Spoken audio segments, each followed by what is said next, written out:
Frankly, I didn't really make the movie with a target audience. I just wanted to make an honest movie, actually an honest movie about what terrorists are like. What I hadn't seen when I decided to make this was a movie that really depicted these guys in their full insanity.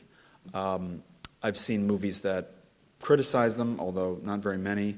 I've seen movies in which they're depicted as these kind of criminal masterminds, and the sense that you get when you sort of dig into what these guys are like is that a lot of them are actually buffoons.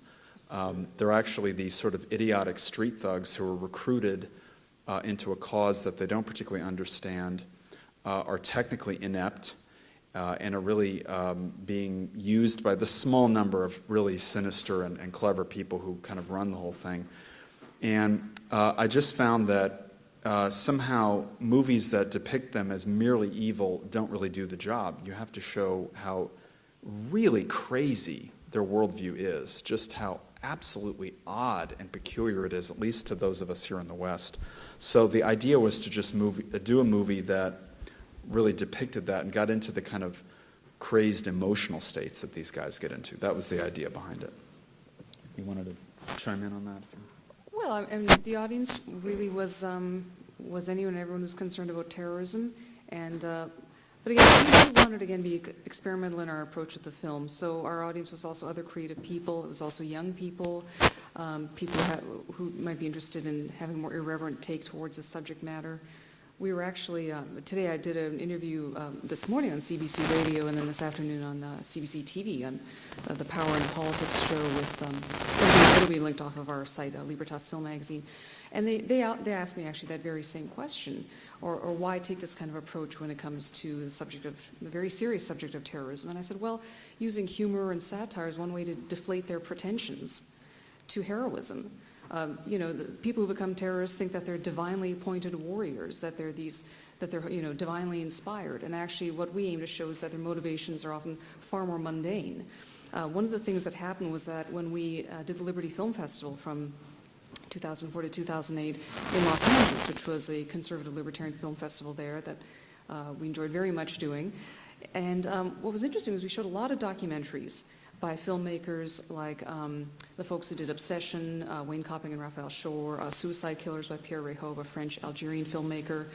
A lot of them went to the Middle East. I mean, these filmmakers risked their lives to go to Palestinian, terrorist training camps, into the refugee camps, and they interviewed actual suicide bombers and their families.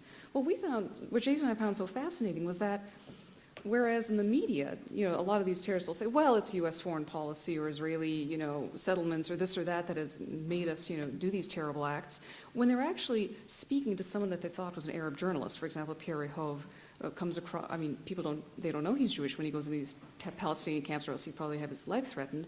He speaks perfect Arabic, so they think they're speaking to a fellow Arab. They open up, and what they said was actually, the reason we're recruited by these jihadis is because we don't have any money and we can't marry. We can't date a girl. The girl that I like, her father won't, let me even see her because I don't have a job. Or I'm in this very authoritarian society where actually I have no voting rights or civil rights.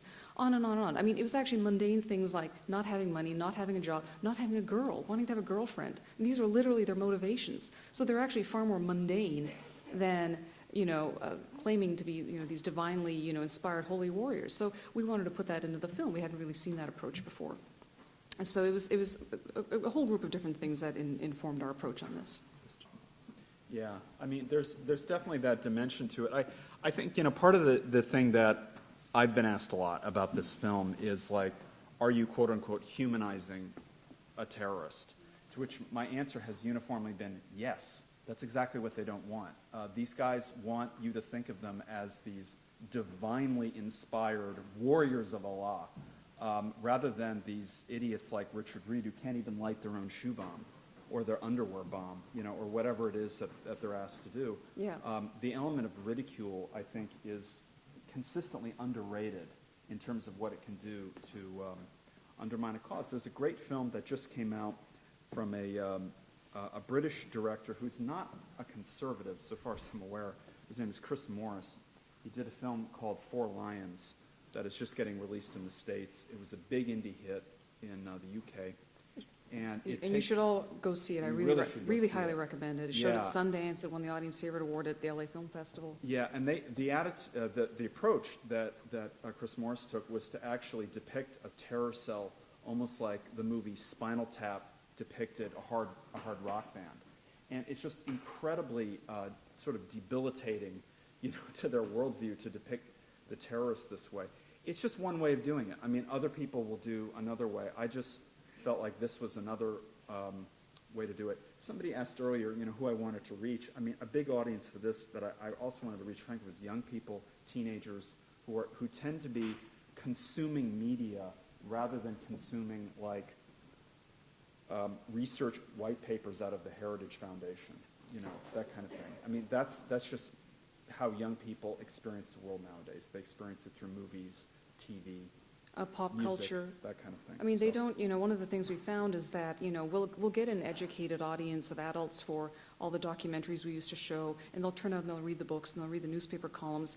And that often as conservatives, we feel that if we have all the right arguments, if we have all the facts on our side, surely people will be rational and, side with us or join the cause. And, unfortunately, knowing human nature, that isn't the case. I mean, very often people react for emotional reasons or rational reasons. You have to communicate to them actually through a fictional means. I mean, a lot of people, who are centrist or leftist center, you're not going to get them to sit down and watch a documentary. I mean, it's very hard, or to get them to read a book with a conservative viewpoint. But if there's something that has an irreverent attitude, that's a little artsy, a little funky, a little, edgy like our film, then you have a chance of kind of reaching beyond the choir. I mean, that was our goal. And we have many more films we'll be working on and kind of, perfecting our approach through. But we really wanted to reach outside the choir. And I think that's really important. As conservatives, we have got to think beyond this idea that all we need to do are documentary films. Documentary films are really great. Or all we need to do are just write really great, nonfiction books or have the really, really great newspaper column. It's not enough. We got to engage with fictional film. We got to tell, dramas and comedies. You have to engage in pop culture and music and photography and fashion.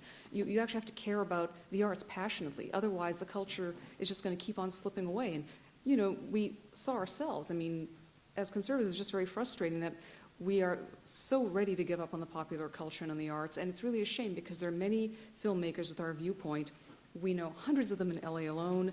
I mean, we'd have thousands come to our film festival in Los Angeles who really felt like they were the only ones, and they had no idea when they would get together at events like this, that actually there are a lot of others with similar viewpoints. One other thing I'll mention that was important in our approach to Kalifornistan was sort of looking at the cultural of celebrity and narcissism that fuels terrorism, again, in the Middle East. Again, a little, considered fact.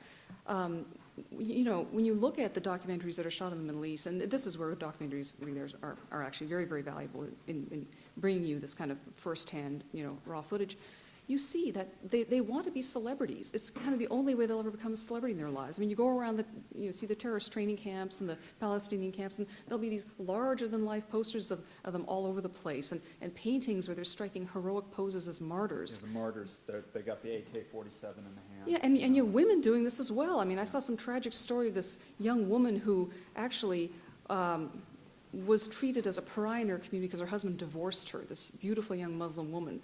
So having no other option and being kind of seen as this wicked divorced woman, she turned to terrorism, blew herself up, depriving her mother of this beautiful daughter of hers, and kind of permanently leaving this tragic legacy in her family. And yet her mother and everyone said, "Oh, we're so proud of her. This is so great." And it was just so peculiar. But anyway, this is narcissism, desire for celebrity, which of course you get in LA as well. Having seen this, so it's kind of a combination. It's this guy who comes down and he wants to be a celebrity. Do you have a question?